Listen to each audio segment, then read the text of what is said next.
ایک ایسی عبادت جو کبھی صرف اللہ کے لیے ہوتی تھی لیکن آج وہ کنٹینٹ بن چکی ہے۔ ایک وقت تھا جب قربانی کے وقت دروازے بند ہوتے تھے، لوگ چپ چاپ اللہ کے لیے جانور قربان کرتے تھے۔ نہ کوئی کیمرہ تھا، نہ آڈینس تھی اور نہ ہی کوئی لائکس تھے۔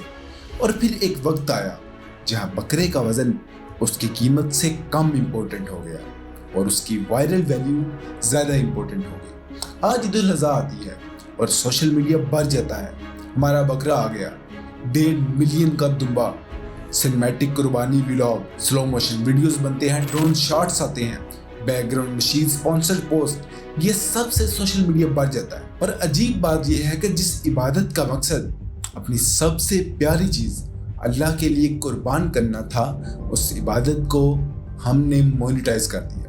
لیکن سوال یہ ہے کہ کیا قربانی اب بھی اللہ کے لیے ہوتی ہے یا پھر آڈینس کے لیے؟ ذرا ہم پیچھے چلتے ہیں۔ سالوں پہلے کی بات ہے کہ جب عید الاضحیٰ صرف عید نہیں، ایک یاد تھی، حضرت ابراہیم کی وہ یاد جنہوں نے اپنی سب سے پیاری چیز اللہ کے راستے میں قربان کرنے کا ارادہ کیا تھا۔ اس وقت لوگ جب قربانی کرتے تھے تو دروازے بند ہوتے تھے، نہ کوئی آڈینس ہوتی تھی، نہ کوئی کمنٹ سیکشن ہوتا تھا، صرف ایک بندہ، ایک جانور اور اللہ۔ اور جو لوگوں میں تقسیم کرتے تھے وہ چپ چاپ کرتے تھے، اس لیے نہیں کہ کوئی دیکھ رہا ہے بلکہ اس لیے کہ اللہ دیکھ رہا ہے۔ یہ وہ قربانی تھی، سیدھی، بالکل صاف، صرف اللہ کے لیے۔ لیکن اگر آج دیکھیں تو عید سے پہلے ہی انسٹاگرام سٹوریز شروع ہو جاتی ہیں، ہمارا بکرا آ گیا، کیپشن کے ساتھ 4-5 فوٹوز، بکرے کا نام بھی رکھ دیا گیا، اور کبھی کبھی وہ نیم ٹرینڈ میں بھی چلا جاتا ہے۔ پھر قربانی کا دن آتا ہے، یار دوست اکٹھے ہوتے ہیں، DSLR لے کر، موبائل لے کر، ویڈیو بن رہی ہوتی ہے سنیمیٹک اینگل سے، سلو موشن، بیک گراؤنڈ میں نشیز، اور جیسے ہی قربانی ہوتی ہے، ریلز ریڈی، کیپشنز لکھا ہوا، ہیش ٹیگ سیٹ اور اپلوڈ کر دی جاتی ہے۔ مسئلہ یہ نہیں کہ تم نے قربانی کی، مسئلہ یہ نہیں کہ آپ نے قربانی کی، مسئلہ یہ ہے کہ آپ نے آخر قربانی کس کے لیے کی۔ اور یہاں آتا ہے وہ حصہ جو ہم میں سے اکثر لوگ اسے سننا نہیں چاہتے۔ اللہ تعالیٰ خود قرآن میں فرماتے ہیں کہ اللہ تک نہ آپ کا گوشت پہنچتا ہے اور نہ ہی ان کا خون، بلکہ اللہ کے پاس آپ کا تقویٰ پہنچتا ہے۔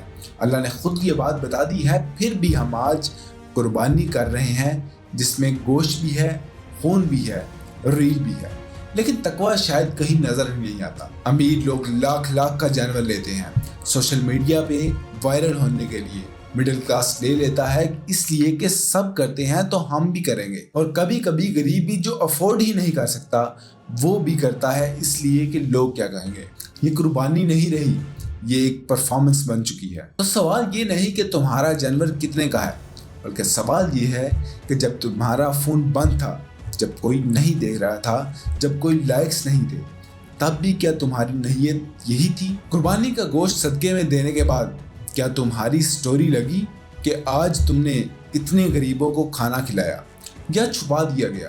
اللہ یہ نہیں دیکھتا کہ جانور کتنا بڑا تھا، اللہ یہ دیکھتا ہے کہ آپ کے دل میں کیا ہے۔ ابراہیم علیہ السلام کے ہاتھ میں چھری تھی اور ان کا دل صرف اللہ کے لیے تھا، نہ کیمرہ تھا، نہ آڈینس تھی، اور پھر بھی وہ قربانی اطاعت میں سب سے بڑی قربانی تھی۔ اور اب جب عید الاضحیٰ آئی، ایک بار رک کر سوچیں، فون رکھیں، کیمرہ بند کریں اور اپنے دل سے پوچھیں کہ میں یہ کس کے لیے کر رہا ہوں۔ اگر جواب صرف اللہ ہے تو قربانی ہے، اور اگر اس میں کچھ بھی شامل ہے تو شاید یہ وہ وقت آ گیا ہے جس کے بارے نبی کریم صلی اللہ علیہ وآلہ وسلم نے فرمایا تھا۔ اللہ ہماری نیتوں کو صاف کرے، ہماری قربانی کو قبول کرے اور ہمیں دکھاوے سے بچائے۔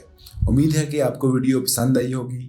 کمنٹ سیکشن میں اپنی رائے کا اظہار ضرور کیجیے گا۔ اللہ نگہبان۔